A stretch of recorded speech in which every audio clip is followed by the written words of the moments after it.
Triangle, triangle है ना, जिसको क्या कहते हैं, त्रिभुज। नाम में ही सब कुछ क्लियर है कि भाई त्रिभुज यानी कि तीन भुजाओं वाली आकृति जहां भी होगी, तीन भुजाओं वाली बंद आकृति, क्या बोलते हैं बच्चे, तीन भुजाओं वाली बंद आकृति, closed figure of three sides, closed figure of three sides, तीन भुजाओं वाली, तीन भुजाओं वाली बंद आकृति, बंद आकृति, क्या कहते हैं इसको, इसको कहते हैं हम त्रिभुज यानी कि ट्राइंगल। अब इस अर्धवृत, सब पढ़ेंगे, व्रत में पढ़ेंगे, सब टेंशन ना लो आप अपनी तरफ से प्लीज, मेरी रिक्वेस्ट है, ये तो कहो ही मत कि सर ये नहीं लिखा वो नहीं लिखा, सब यहाँ लिखा हुआ है। आपको भी नहीं पता, चतुर्भुज में सब कुछ आता है, चार भुजाओं वाली आकृति, त्रिभुज में सब कुछ आता है, तीन भुजाओं वाली आकृति, जो बच गया उसके लिए मैंने विविध लिख दिया। आप जितना मैं पढ़ा रहा हूँ उसमें फोकस करो, ये तो लिखो ही मत कि सर ये रह गया, सर वो रह गया, सर उसमें आपका टाइम वेस्ट है ना। मैं आपका कमेंट पढ़ के थोड़ी देर आपको उसके बारे में बोलूंगा, वो भी आप ही का टाइम वेस्ट है बच्चा, प्लीज। तो सर मेंसुरेशन फाउंडेशन बैच से क्या उतना काफी है, उतना तो हर किसी के लिए काफी है। सुनो, तीन भुजाओं वाली आकृति, बंद आकृति किस तरीके से बनती है, थोड़ा सा मैं आपको दिखा देता हूं। यहाँ पर कुछ इस तरीके से है ना भाई, यहाँ पर साइड है ए बी सी, ए भी एक साइड है, ये भी एक भुजा है और ये भी एक भुजा है, तीन इसकी भुजा है, एक दो और तीन, और ये बंद आकृति है ना, बिल्कुल क्लोज्ड फिगर है, इसको कहेंगे ट्राइंगल। अब ट्राइंगल में भी कौन कौन से पार्ट हैं बच्चे जो हमें पढ़ने हैं, एक तो पढ़ना है हमें नॉर्मल ट्राइंगल, है ना, सामान्य त्रिभुज, जिसको हम विषमबाहु त्रिभुज भी कहते हैं, विषमबाहु, विषमबाहु त्रिभुज भी कहते हैं, यानी कि स्केलीन ट्राइंगल, स्केलीन ट्राइंगल। दूसरा हम इसमें पढ़ेंगे कौन सा, इक्विलेटरल ट्राइंगल, यानी कि समबाहु, समबाहु, इक्विलेटरल समबाहु त्रिभुज, इक्विलेटरल ट्राइंगल, इक्विलेटरल ट्राइंगल, है ना। तीसरा जो हमें इसमें पढ़ना है वो पढ़ना है समद्विबाहु, समद्विबाहु त्रिभुज, समद्विबाहु त्रिभुज, यानी कि आइसोसेलस, आइसोसेलस ट्राइंगल। चौथा हमें इसमें पढ़ना है समकोण त्रिभुज, समकोण त्रिभुज, यानी कि right angle triangle, right angle triangle, ठीक है, राइट एंगल ट्राइंगल। तो ये आपके ट्राइंगल का जो पार्ट है, इन्हें हमें क्लियर करना है। बात अगर करें सबसे पहले विषमबाहु त्रिभुज, मैंने इसको एक और नाम दिया स्केलिन ट्राइंगल, तो इसको इंग्लिश में कहते हैं, मैंने इसको बोला था बेसिक ट्राइंगल, बेसिक ट्राइंगल यानी कि नॉर्मल ट्राइंगल। विषम बाहु, देखो विषम का मतलब क्या होता है, विषम का मतलब होता है अलग अलग, डिफरेंट, विषम है ना, विषम थिंग्स यानी कि डिफरेंट थिंग्स। अगर मैं आपसे कहूं विषम बाहु, सबसे पहला है हमारा बच्चा विषम बाहु त्रिभुज, इंग्लिश में डालेंगे टॉपिक स्केलीन ट्राइंगल, विषम बाहु त्रिभुज यानी कि स्केलीन त्रिभुज ट्राइंगल, स्केलीन ट्राइंगल। अब ऐसा त्रिभुज जिसकी तो भुजाएं अलग हो, उससे भी पहले आपको मैं एक चीज और बताना चाहूंगा कि किसी भी त्रिभुज को पॉसिबल होने के लिए, कोई भी त्रिभुज संभव है। अगर मैं यहाँ पर बच्चा कोई ट्राइंगल बनाता हूँ, मैंने सपोज ये कोई ट्राइंगल बनाया, ये मैं साइड में लिख रहा हूँ, ये विषम बाहु से इसका कोई मतलब नहीं है ना, ये अलग से नोट्स लिखना है आपने। तो कोई भी त्रिभुज अगर पॉसिबल बनाना है, कोई भी त्रिभुज अगर कंडीशन पॉसिबल बनानी है, तो सपोज मैंने इसको नाम दिया ए, इसको नाम दिया बी, इसको नाम दिया मैंने सी, तीन इसकी साइड है, तीन इसकी भुजा है। तो possible condition of a triangle, किसी भी त्रिभुज की संभव जो कंडीशन है वो क्या होती है कि आपका दो भुजाओं का योग, दो भुजाओं का योग, कोई भी दो भुजा ले लो, दो भुजाओं का जो योग है वो तीसरी से बड़ा होना चाहिए, वो तीसरी भुजा से बड़ा होना चाहिए, तीसरी भुजा से बड़ा होना चाहिए, बड़ा होना चाहिए। इंग्लिश वाले बच्चे क्या लिखेंगे, sum of two sides, sum of two sides should be greater than the third side. देखो, sum of two sides should be greater than the third side. अगर मैं बात करूं बच्चे, दो भुजाओं का अंतर, दो भुजाओं का अंतर, डिफरेंस ऑफ टू साइड्स, दो भुजाओं का अंतर तीसरी भुजा से, तीसरी भुजा से छोटा होना चाहिए, छोटा होना चाहिए, यानी कि difference of two sides should be less than the third side. Difference of two sides should be less than the third side. आपको तीन भुजाएं हैं, आप किन्हीं दो का योग करोगे तो तीसरी से बड़ा होना चाहिए, किन्हीं दो का डिफरेंस करोगे तीसरी से छोटा होना चाहिए। अगर ये दोनों कंडीशन पॉसिबल है तो ही त्रिभुज संभव है, नहीं तो आप कहेंगे ट्राइंगल इज नॉट पॉसिबल, त्रिभुज संभव ही नहीं है। तो ये तो किसी भी त्रिभुज की पॉसिबल कंडीशन मैंने आपको बता दी है। चलो इसके ऊपर एक सवाल मैं आपको करा देता हूं, तब मैं आगे बढ़ूंगा। पहले सवाल देखिए एक बार, फिर हम विषम बाहु त्रिभुज की तरफ उसके बाद चलते हैं। पहले आप इसका जवाब बताओ। करेक्ट, त्रिभुज की तीन भुजाओं की संभावित लंबाई क्या क्या हो सकती है? लगाओ दिमाग। मैंने दो स्टेटमेंट लिखो और दोनों के दोनों स्टेटमेंट को यहां पर लगाकर चेक करो, बताइए जरा।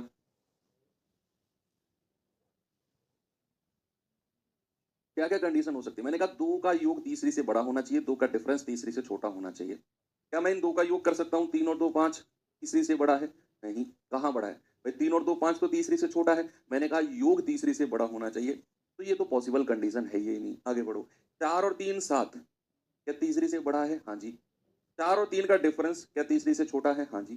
5 और 4 9, तीसरी से बड़ा है? बिल्कुल है। 5 और 4 का डिफरेंस 3 से छोटा है? बिल्कुल है। 5 और 3 8, 4 से बड़ा है? बिल्कुल है। 5 और 3 का डिफरेंस 2, तीसरी से छोटा है? बिल्कुल है। यानी कि ऑप्शन बी ही मेरा बिल्कुल सही हो जाएगा कि यही पॉसिबल कंडीशन। और भी आगे आप चेक कर सकते हो। 2.5 और 3.5 कितना होता है? 6।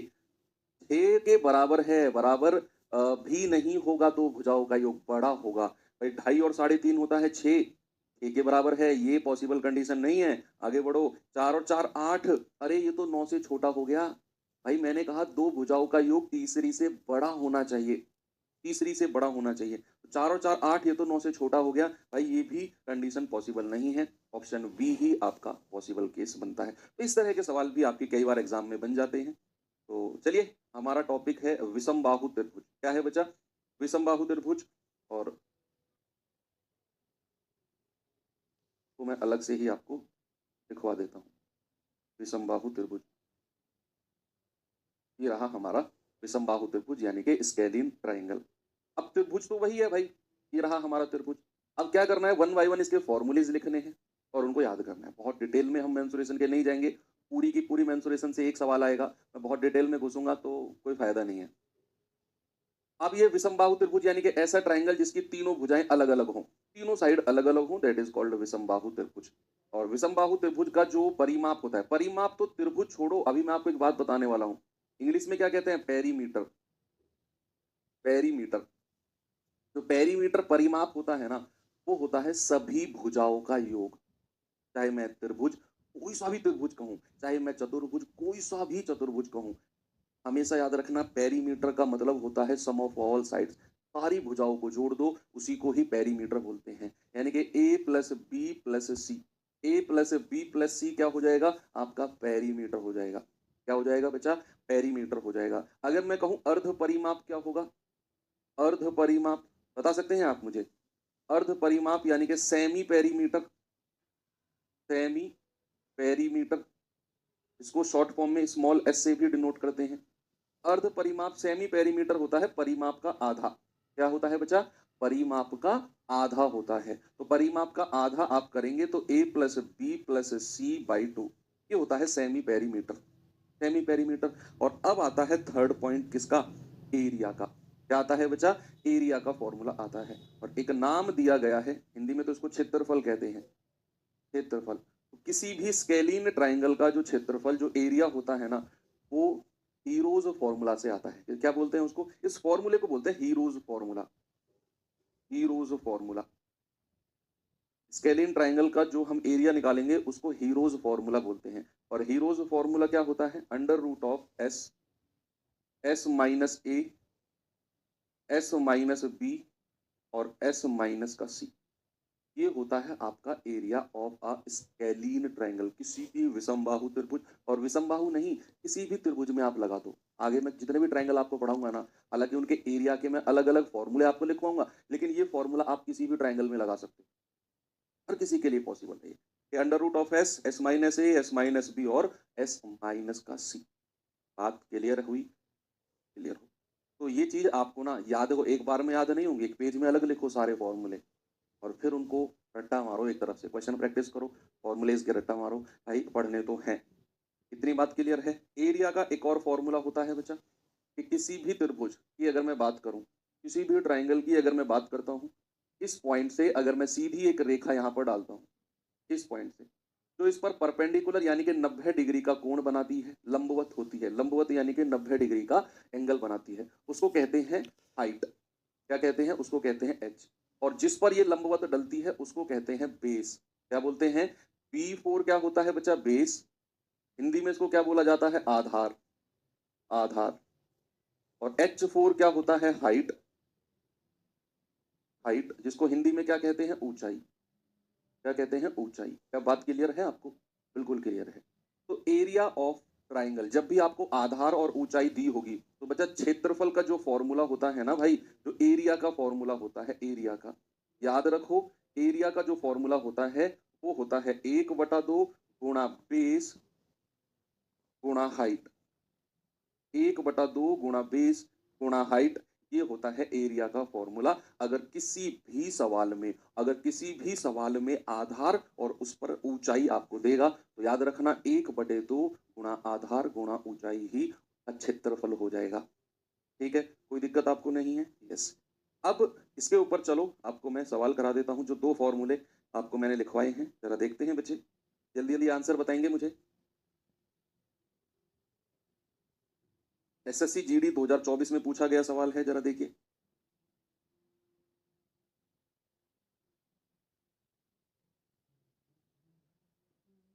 एस का मतलब है सेमी पेरीमीटर। अरे जो फॉर्मूला हीरोज लिखवाया है ना हमने, तुमने तुम उस चीजों को ना रिलेट नहीं किया। ये एस यही है, सेमी पेरीमीटर, अर्ध परिमापी है ये। आ जाओ। एक त्रिभुज की भुजाएं हैं 5, 4 और 7। 5, 4, 7 है। त्रिभुज का एरिया क्या होगा भाई? लगाओ इसमें हीरोज फॉर्मूला। हीरोज फॉर्मूला के लिए सबसे पहले हमें सेमी पेरीमीटर चाहिए। वो क्या होता है? सारी भुजाओं का योग, पेरीमीटर का आधा, यानी कि 5 + 4 + 7/2। ये आ जाएगा आपका 7, 5, 12, 4, 16/2, दैट इज 8। तो सेमी पेरीमीटर आ गया 8। तो एरिया का फॉर्मूला मैंने क्या बताया बच्चा आपको? ये बताया √(S), S-A, S-B और S-C। ये होता है आपका हीरोज फॉर्मूला से एरिया। अब आप यहां से करते चले जाओ बस। S कितना है? 8 गुणा S-A, 8 में से 5 घटाओ 3, 8 में से 5 घटाओ, सीधा लिखूं क्या? 8 - 5 गुणा 8 - 4 गुणा 8 - 7। ठीक है, तो अगला स्टेप 8, 8 में से 5 गया 3, 8 में से 4 गया 4, 8 में से 7 गया 1। देखो इस 8 को मैं क्या कह सकता हूं? 4 गुणा 2 कह सकता हूं ना। अब ये 4 का अंडर रूट क्या होता है? 2 होता है। इस वाले 4 का अंडर रूट भी क्या हो जाएगा? 2 हो जाएगा। और अंडर रूट में क्या बचेगा? ये वाला 2 और ये वाला 3। 2 दिया 6। प्यारे भाई आंसर कितना हो गया? 4√6 बिल्कुल सही जवाब है। 4√6 ऑप्शन नंबर डी मेरा बिल्कुल करेक्ट है। यस, वेरी गुड, बहुत अच्छे। ये इतनी स्पीड से मैं आप लोगों के आंसर चाहता हूं। बताएंगे बच्चे जरा इसका जवाब क्या होगा?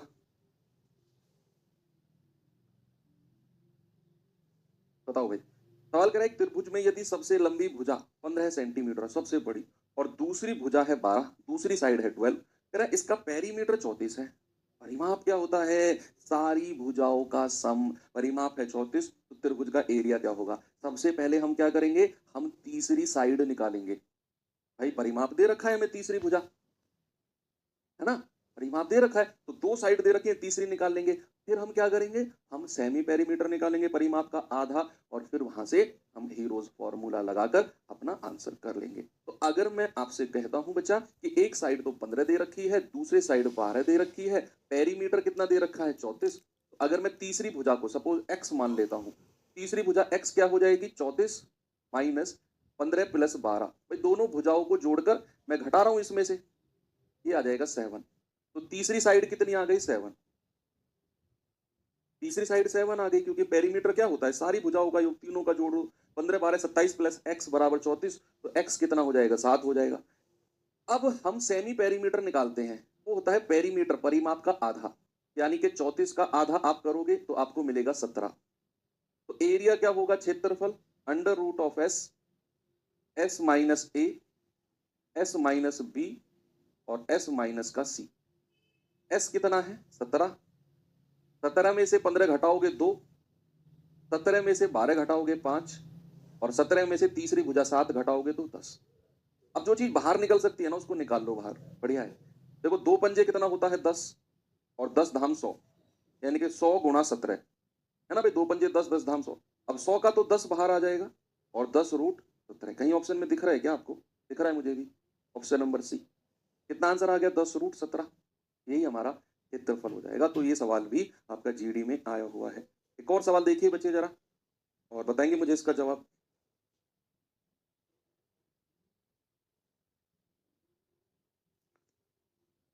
बताओ भाई। सवाल है, एक त्रिभुज का एरिया बताओ जिसका परिमाप 110 है और जिसकी भुजाएं 2, 4 और 5 के रेशियो में है। बड़े आराम से करना है, बहुत आराम से। उसने बोला है कि साइड जो है, जो भुजा है, वो 2, 4, 5 के रेशियो में है। किस रेशियो में बच्चा? 2, 4 और 5 के। फिर उसने बोला है कि परिमाप 110 है। परिमाप को तो दिमाग के किसी कोने में सेट कर लो। परिमाप का मतलब ही सारी की सारी भुजाओं का योग होता है, सम होता है। अगर मैं कहता हूं 4 और 2 6 और 5 11, 11 यूनिट की वैल्यू 110, 1 यूनिट 10, तो 2 यूनिट 10 दूनी 20, 4 यूनिट 10 चौके 40, 5 यूनिट 10 पंजे 50। सारी साइड आ गई आपके पास। अब आपको सेमी पेरीमीटर चाहिए। क्या चाहिए? सेमी पेरीमीटर, अर्ध परिमाप। क्या होता है बच्चा? सारी भुजाओं को जोड़ो प्लस 50 डिवाइड बाई 2, ये आ जाएगा 55। कितना आ गया भाई? 55। अब जो एरिया होता है वो क्या होता है? Under root of S, S minus A, S minus B और एस माइनस का सी। क्या यही होता है भाई? बताओ मुझे, यही होता है क्या? नहीं, बिल्कुल यही होता है। अब सेमी पेरीमीटर तो हमारा 55 आ गया। एस माइनस ए, 55 में से पहली साइड घटा दो 20, 55 में से 20 गया 35, 55 में से 40 गया 15, 55 में से 50 गया 5। ये अंडर रूट ऐसे बना दो। अब यहां से क्या करेंगे, जरा यहां से भी देखो। मैं कह सकता हूं 55 को 5 गुणा 11, मैं इसको कह सकता हूं 5 गुणा 7, मैं कह सकता हूं 5 गुणा 3, और इसको तो 5 का 5 ही रहने दो। सबको 5 5 में तोड़ दिया। अंडर रूट के अंदर मैंने आपको सर्ड सिंडेसिस में पढ़ाया, अगर अंडर रूट के अंदर दो संख्या एक जैसी है, एक को बाहर खींच लो, दो में से एक बाहर आ जाती है और एक खत्म हो जाती है। जैसे ये 5 और 5 है दो बाहर, तो एक 5 बाहर आ जाएगा, एक खत्म हो जाएगा। दो 5 है तो एक 5 बाहर आ जाएगा, एक अंडर रूट में खत्म हो जाएगा। अब अंडर रूट में बचेगा क्या? 11 गुणा 7 गुणा 3, क्योंकि भाई इन दोनों 5 से एक 5 आ गया, इन दो 5 से एक 5 आ गया, तो 11 7 और 3 ही बचा, यानी कि 25 गुणा 231। क्या ऑप्शन दिख रहा है कहीं? 25 रूट 231। गुड, बहुत बढ़िया। उससे भी पहले इतने सारे आंसर, क्या बात है। आगे चले, चले भाई। एक और सवाल दो, जरा ये सवाल करना तो।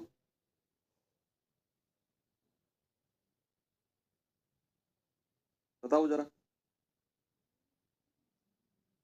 सवाल है, एक त्रिभुजाकार गत्ते की तीन भुजाएं, तीन साइड दे रखा है 13, 14 और 15।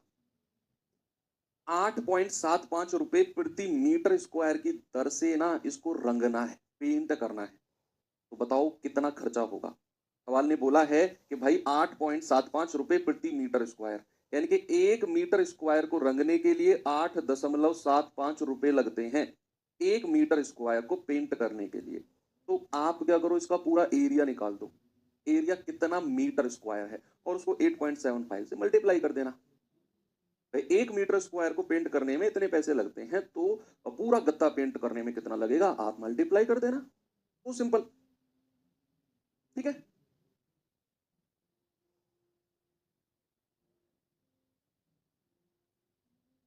आप सबसे पहले एरिया निकालो कि 13, 14 और 15 साइड हैं, तो एरिया क्या होगा। बच्चे जिस देखो 13, 14, 15 जो है ना, एसएससी स्पेशल, में एसएससी की बात कर रहा हूँ। स्पेशल एसएससी में ये तीनों साइड बड़ी फेमस है, 13, 14, 15। मतलब हर एग्जाम में सवाल एक एक बार तो जरूर आया है कि ऐसा त्रिभुज जिसकी साइड 13, 14, 15, थोड़ी अच्छी सी साइड है ना, 13, 14, 15 एक साथ ही है, तो जिसकी साइड 13, 14, 15, 13, 14, 15 है, उसका एरिया आपको डायरेक्ट याद रखना है। आपका जो भी निकल के आएगा उसको डायरेक्ट आपने याद रखना है। बताइए क्या आपका आंसर आया? कोई बताएगा मुझे एरिया कितना आया है? उसको डायरेक्ट याद रखेंगे कि 13, 14, 15 अगर किसी भी त्रिभुज की साइड है तो उसका एरिया भाई साहब ये होता है डायरेक्ट।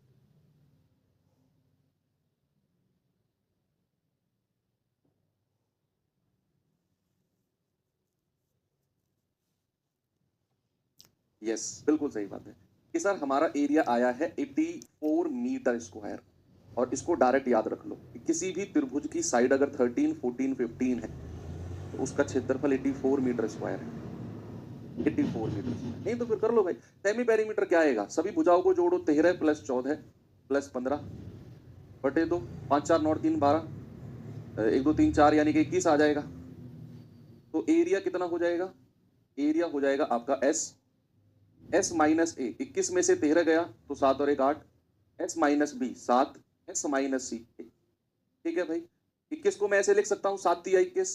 अब 2 7 एक जैसे हैं, 2 7 अगर रूट के अंदर है तो एक 7 को बाहर खींच लो, एक 7 खत्म हो जाएगा रूट से। अब यहां बचेगा 8 6 तिया 18 छिक्के 18 अट्ठे 144, भाई 3 अट्ठे 24 छिक्के 144 बचेगा ना, क्योंकि एक 7 को तो बाहर ले लिया आपने, और 144 अंडर रूट मीन्स 12, ये आ जाएगा 84 मीटर स्क्वायर। यानी कि जब अगर आपको साइड दे देगा 13, 14, 15, याद रखना उसका एरिया 84 मीटर स्क्वायर होता है। सवाल ने बोला है कि 1 मीटर स्क्वायर को पेंट करने के कितने पैसे लगते हैं, तो भाई 84 मीटर स्क्वायर को पेंट करने के कितने लगेंगे, आप कहेंगे 84 गुणा 8.75, ये कुल खर्च आ गया, कुल खर्च। पॉइंट को हटाएंगे, बटे 2 जीरो लगा दो, पॉइंट के बाद 2 संख्या है, 25 चौके 100, 25 तिया 75, 25 पंजे 125, 4 से जाएगा पूरा 21 चौके 84, 21 पंजे 105, 21 तिया 63 और 10 73, कितना आ गया जी, 735 रुपए का खर्चा आ गया। ऑप्शन नंबर बी 735, ये आपका खर्चा आ गया।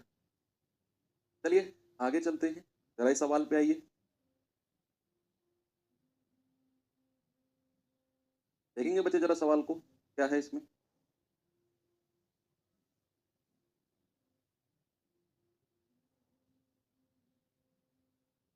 किसी त्रिभुज की भुजाएं 1/2, 1/3, 1/4 के रेशियो में है। यदि त्रिभुज का परिमाप तो 52 है, तो बताओ सबसे बड़ी और सबसे छोटी भुजा, त्रिभुज की सबसे छोटी साइड क्या होगी। पहले तो जो साइड का रेशियो है ना, 1/2, 1/3 और 1/4, क्या करेंगे इसको ना, बिल्कुल हम सिंपल रेशियो में चेंज करेंगे, बिल्कुल सिंपल रेशियो में। और वो कैसे चेंज होगा, आप क्या करो, जो ये 2 3 और 4 है ना, इनका एलसीएम बताओ मुझे। आप कहेंगे सर 2 3 4 का एलसीएम हमसे पूछ के हमारी बेइज्जती करना चाहते हो, आप ही बता दो डायरेक्ट। चलो मैं ही बता देता हूं, इनका एलसीएम हो जाएगा 12। अब आप क्या करेंगे, इस 12 की मल्टीप्लाई तीनों में कर दो, यहां भी और यहां भी, बच्चे क्या हो जाएगा, 2 छिक्के 12, 3 चौके 12 और 4 तिया 12, ये साइड का रेशियो आ गया। बड़ा सिंपल सा रेशियो आपने बना दिया। अरे भाई साहब, पेरीमीटर 52 है, what do you mean by perimeter, परिमाप से आप क्या समझते हो। सर परिमाप से हम समझते हैं, सबको जोड़ दो, 6 और 4 10 और 3 13, 13 यूनिट की वैल्यू कितनी है, 52 सेंटीमीटर। तो एक यूनिट कितना हो जाएगा, 4 सेंटीमीटर। क्या बोला उसने, सबसे छोटी भुजा, वो तो 3 यूनिट है, और 3 इंटू 4 यानी कि हमारा जवाब हो जाएगा 12 सेंटीमीटर। इतना सिंपल है मैंसुरेशन। हाँ कहाँ डरते हो आप, मैंसुरेशन छोड़ कर चले जाएंगे, ये हो जाएगा वो हो जाएगा। ये सवाल करो जरा।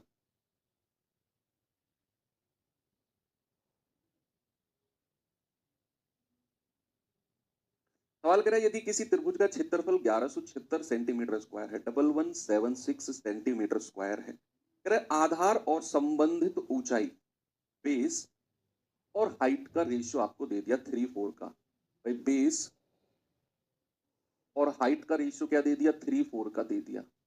और आपसे कह रहा है बताओ ऊंचाई यानी कि हाइट क्या हो जाएगी। आप जानते हैं कि 1/2 गुणा बेस गुणा हाइट 1176 के बराबर होती है। क्या मैं बेस इसको 3r और इसको 4r कह सकता हूं, भाई एक को 3r और दूसरे को 4r कह दो। अब आप यहां रख दो इसको, 1/2 3r इंटू 4r बराबर किसके है, 1176 के। तो 2 दूनी 4 और 3 दूनी 6, आर स्क्वायर बराबर 1176। 6 से कटेगा 6 एकम 6, 6 निम्मा 54, 6 छिंग 36। तो आर कितना होगा, अंडर रूट ऑफ 196, ये हो जाएगा 14। आर कितना हो जाएगा, अंडर रूट ऑफ 196 यानी कि 14। अब कह रहा है त्रिभुज की ऊंचाई, भाई ऊंचाई को तो 4r हम मान के चले हैं, तो 4 इंटू 14 यानी कि 56 सेंटीमीटर हाइट हो जाएगी। ऑप्शन नंबर सी हमारा करेक्ट है। ठीक है, तो सभी का आ गया, सिंपल सवाल था। एक और सवाल इसी तरह का जीडी 2024 में आया था, जरा देखेंगे बच्चे इसको, बताएंगे मुझे इसका जवाब क्या होगा।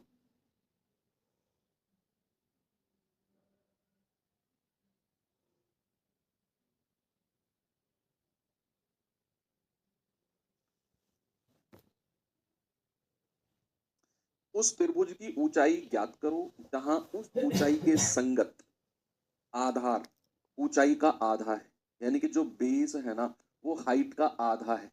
बेस जो है वो हाइट का आधा, ऊंचाई का आधा, ऐसा उसने बोला। अगर मैं बेस बटा हाइट, क्या पूछा उसने? ऊंचाई पूछी है ना। अगर मैं यहां से हाइट बराबर पूछूंगा या ऐसी रहने दो, बेस को एच बटा दो आप लिख सकते हो। अब हमें पता है 1/2 गुणा बेस गुणा हाइट बराबर कितना है? 144। 1/2 गुणा बेस को क्या मैं h/2 लिख सकता हूं भाई? फाइनली मुझे ऊंचाई चाहिए, फाइनली मुझे क्या चाहिए? ऊंचाई। अच्छा गलत लिख दिया, कहाँ पे गलत लिख दिया? सही तो लिखा है। हाँ 56, अच्छा टिक गलत कर दिया। ठीक है, तो मैं तो अंडरस्टूड आप हो गए हो यार। अब ऐसे बेइज्जती करोगे मेरी जाते जाते तुम हम लोग हैं। अब मैं विदा लेने वाला हूँ 2-4 दिन में तुमसे, ऐसे बेइज्जत करके भेजोगे मुझे? वाह। देखो अब मैं क्या कह रहा हूं, मैं बेस को h/2 लिख रहा हूं क्योंकि फाइनली मुझे ऊंचाई ही चाहिए। तो बी को मैं क्या h/2 लिख दूं और h को h ही रहने दो, बराबर 144। अब ये हो जाएगा बच्चा h स्क्वायर और ये हो जाएगा 144, और ये 2 दूनी 4 को इधर लिख दो, इसको मल्टीप्लाई मत करना, ऐसे रहने दो। h कितना आ जाएगा? √144 गुणा 4। देखो 144 का रूट होता है 12 और 4 का रूट होता है 2, यानी कि 12 दूनी, हाइट कितनी आ जाएगी बच्चे? हाइट आ जाएगी 24 सेंटीमीटर। ठीक है, कोई प्रॉब्लम नहीं है, आराम से आपने कह दिया 24 सेंटीमीटर। तो ये कुछ सवाल हैं जो स्केलिन ट्राइंगल यानी कि विषमबाहु त्रिभुज से बन सकते हैं। अब बात आती है बच्चा समबाहु त्रिभुज, इक्विलेटरल ट्राइंगल। बड़ा ही इंपॉर्टेंट टॉपिक, बहुत इंपॉर्टेंट, बहुत इंपॉर्टेंट। अब ये मतलब अगर 2D का क्वेश्चन आया तो मैक्सिमम सर 2:1 का रेशियो भी, हाँ 2:1 का रेशियो लेकर 2R 1R मान लो, हो जाएगा उससे। मैंने आपसे क्या बोला? मैंने आपसे बोला कि समबाहु त्रिभुज इतना इंपॉर्टेंट है कि अगर 2D से सवाल बना तो मैक्सिमम चांस है कि आपका सवाल इक्विलेटरल से बने, इक्विलेटरल से बने। तो अगर मैं इसकी तारीफ में बस इतना ही बोलूंगा कि समबाहु, समबाहु यानी कि इक्विलेटरल, समबाहु यानी कि इक्विलेटरल का मतलब होता है सम। देखो इसको कहूंगा मैं सम प्लस बाहु। बाहु का मतलब वो नहीं है बाहुबली वाला, उसकी जो जो कटप्पा बोलता है उसको बाहु, है ना? बाहु वो वाला नहीं, बाहु मतलब होता है भुजा। क्या होता है? भुजा। तो सम का मतलब होता है इक्वल और बाहु का मतलब होता है साइड, भुजा। ठीक है, अब आप नाम से ही क्लियर हो गया, इंग्लिश में भी क्लियर है। इक्विलेटरल यानी कि इक्वल, और लेटरल, लेटरल किसको बोलते हैं? लेटरल इज साइड, लेटरल बोलते हैं साइड को। तो जिस भी ट्राइंगल की साइड इक्वल होंगी, जिस भी ट्राइंगल की साइड इक्वल होंगी उसे हम इक्विलेटरल बोलेंगे। यानी कि जिस भी त्रिभुज की भुजा बराबर होंगी, भुजा सम होंगी, उसको हम समबाहु बोलेंगे, है ना? क्या बोलेंगे बच्चा? इक्विलेटरल यानी कि इक्वल साइड। ऐसा त्रिभुज, ऐसा ट्राइंगल बच्चे जिसकी तीनों साइड बराबर हो, ये भी, ये भी, ये भी, तीनों साइड इसकी बराबर होंगी, इसको बोलेंगे हम इक्विलेटरल ट्राइंगल। अब इसके फॉर्मूलेस थोड़े से ज्यादा है, हर किसी ट्राइंगल के नहीं, केवल इसी के। इसके भाई इंपॉर्टेंट है, इसको इतनी इज्जत तो हमें देनी पड़ेगी ना। तो फॉर्मूलेस थोड़े से नंबर में ज्यादा है। अगर मैं इसके पेरीमीटर यानी कि परिमाप की बात करता हूं, आप जल्दी जल्दी से मुझे आंसर बताते जाओ। इसका जो पेरीमीटर होगा बच्चे वो हो जाएगा सारी भुजाओं का सम, दैट इज 3A। क्या होता है बच्चा? ये होता है 3A। अगर मैं आपसे कहूं इसका क्षेत्रफल यानी कि एरिया क्या हो जाएगा? इंग्लिश में क्या बोलते हैं? एरिया। एरिया क्या हो जाएगा? होता है √3/4 और ए स्क्वायर यानी कि भुजा का स्क्वायर, √3/4 इंटू भुजा का स्क्वायर। थर्ड अगर मैं बात करूं, तीसरा, तीसरा होता है इसकी हाइट। हाइट का मतलब है बच्चे किसी भी एक पॉइंट से अपोजिट वाली साइड पर परपेंडिकुलर डालना, किसी भी एक साइड से अपोजिट, किसी भी एक पॉइंट से अपोजिट साइड पर परपेंडिकुलर डालना, उसी को हम हाइट यानी कि ऊंचाई कहते हैं। ऊंचाई क्या बचा? हाइट। तो हाइट क्या होता है भाई? हाइट होता है √3/2 और गुणा भुजा यानी कि ए, √3/2 इंटू ए। तीन मोस्ट इंपोर्टेंट इसके फॉर्मूलेज हैं। और थोड़ा सा आपको मैं आगे लेकर चलता हूं भाई। अगर मैं क्या करता हूं, इसके अंदर तीनों साइड को टच करता हुआ एक त्रिभुज, सॉरी एक सर्किल बना दूं, तीनों साइड को टच करता हुआ एक सर्किल, उसका कोई केंद्र भी होगा, उसका कोई केंद्र भी होगा, है ना? अब अगर उसका कोई केंद्र है तो भाई केंद्र का कोई रेडियस भी होगा, त्रिज्या भी होगी, रेडियस भी हो। तो अंत है वृत्त की त्रिज्या, अंतःवृत्त की त्रिज्या, radius of incircle, radius of incircle, अंतःवृत्त की त्रिज्या, इसका फॉर्मूला क्या होता है, कोई बताएगा मुझे? रेडियस ऑफ इन सर्कल भाई ये होता है a/2√3। क्या होता है बच्चा? a/2√3। और एक इसके बाहर भी सर्कल बनता है, तो इसके तीनों पॉइंट को टच करे, क्या करे? तीनों पॉइंट को टच करे। और इसका जो होगा कैपिटल आर, इसका रेडियस क्या हो जाएगा? इसका रेडियस हो जाएगा कैपिटल आर। सर हाइट और लंब एक ही होता है क्या? हाँ एक ही होता है। एक होता है इसका बाह्य वृत्त यानी कि परिवृत्त, परिवृत्त की त्रिज्या, परिवृत्त की त्रिज्या यानी कि radius of circumcircle, सरकम circle, इसको कैपिटल आर से डिनोट करते हैं बच्चे। ये होता है a/√3, a/√3। अब जो हमसे कई बार सवाल पूछा गया, तो हमसे कई बार सवाल पूछा गया, पहले तो पूछा गया है कि भाई, अब इंपोर्टेंट रिजल्ट मैं लिखवाता हूं। हमसे पूछा गया है बाह्य वृत्त की त्रिज्या और अंतःवृत्त की त्रिज्या का रेशियो। ये क्या होता है? a/√3 और ये क्या होता है? a/2√3। देखो a/√3 से a/√3 गया, 2 इधर आ गया, ये हो जाएगा 2:1। और ये आपने रिजल्ट डायरेक्ट याद रखना है, डायरेक्ट याद रखना है कि किसी भी समबाहु त्रिभुज में परिवृत्त की त्रिज्या और अंतःवृत्त की त्रिज्या का जो अनुपात होगा वो 2:1 होगा। मैं कह रहा हूं रेडियस दुनिया का कोई भी वैल्यू हो, त्रिज्या कुछ भी हो, कोई मतलब नहीं है। अगर रेशियो पूछ लेना परिवृत्त की त्रिज्या और अंतःवृत्त की त्रिज्या का, यानी कि सरकम रेडियस और इन रेडियस का रेशियो आपसे पूछेगा, हमेशा 2:1 होगा। और इनके एरिया का रेशियो पूछेगा, ratio of area of circumcircle, circumcircle and incircle, incircle, है ना? तो सरकम सर्कल और इन सर्कल का आप इनका स्क्वायर कर दो, 2 का स्क्वायर अनुपात 1 का स्क्वायर, ये होता है बच्चे 4:1। ये भी चीज आपने ध्यान में रखनी कि अगर क्षेत्रफल का रेशियो पूछेगा तो जो साइड का रेशियो है ना 2:1, उसका स्क्वायर कर देंगे यानी कि 4:1। और ये भी रिजल्ट डायरेक्ट है जो आपने ध्यान में रखना है। मैंने कहा ना कि समबाहु त्रिभुज में थोड़ा सा ज्यादा फॉर्मूले हैं ना, क्योंकि इंपॉर्टेंट टॉपिक है ये, इसलिए यहाँ पर हमारे फॉर्मूले ज्यादा बनते हैं। तो ये हो गए कुछ इंपॉर्टेंट फॉर्मूलेस इसके, बाकी तो सब ओके है, कोई दिक्कत नहीं, है ना? चलिए अब सवाल कर लेते हैं कुछ। सवाल क्या है जी? सवाल देख लो। पहला क्वेश्चन नंबर 9, जरा देखेंगे बच्चे इसको, क्या है इसमें?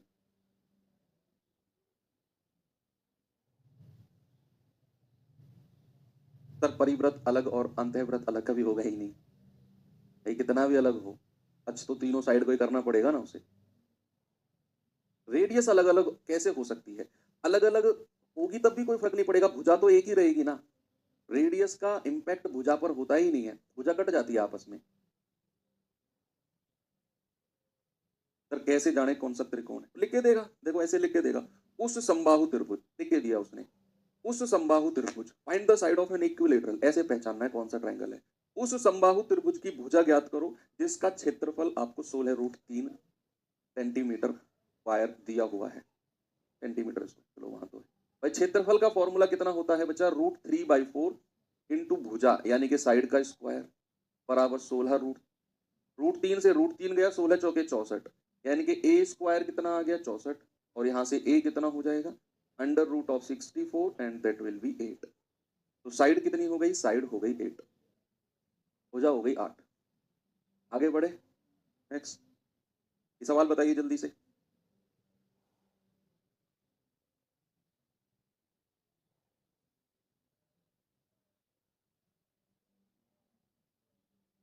बताना भाई जल्दी से इसका जवाब।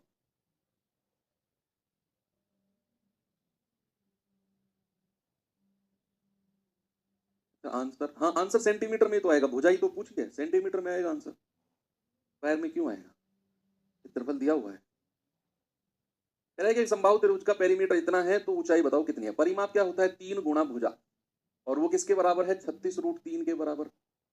3 से जाएगा बच्चे 12 बार, यानी कि समबाहु त्रिभुज की साइड आ गई 12√3।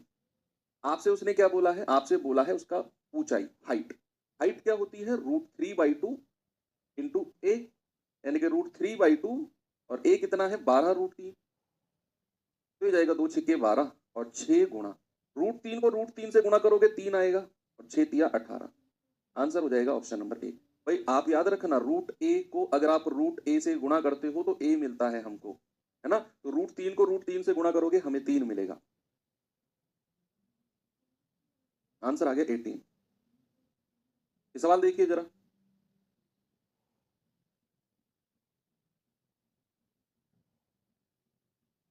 कह रहा है उस समबाहु त्रिभुज का क्षेत्रफल बताओ जिसकी भुजा 0.2 सेंटीमीटर स्क्वायर है। 0.2 सेंटीमीटर स्क्वायर, देखो साइड आपको दे रखी है 0.2 सेंटीमीटर। अगर मैं यहां से हटाकर बटा 10 कर दूं, क्योंकि पॉइंट के बाद एक ही संख्या है, तो ये जाएगा 2 एकम 2, 2 पंजे 10, यानी कि 1/5 सेंटीमीटर भुजा आ गई। तो एरिया क्या हो जाएगा बच्चा, एरिया हो जाएगा √3/4 इंटू भुजा का स्क्वायर, यानी कि √3/4 इंटू 1/5 का स्क्वायर, और ये कितना होता है √3/4 और 4 इंटू 25 यानी कि 100 और सेंटीमीटर स्क्वायर। भाई 5 पूरे 25 चौके 100, तो √3/100 सेंटीमीटर स्क्वायर, ऑप्शन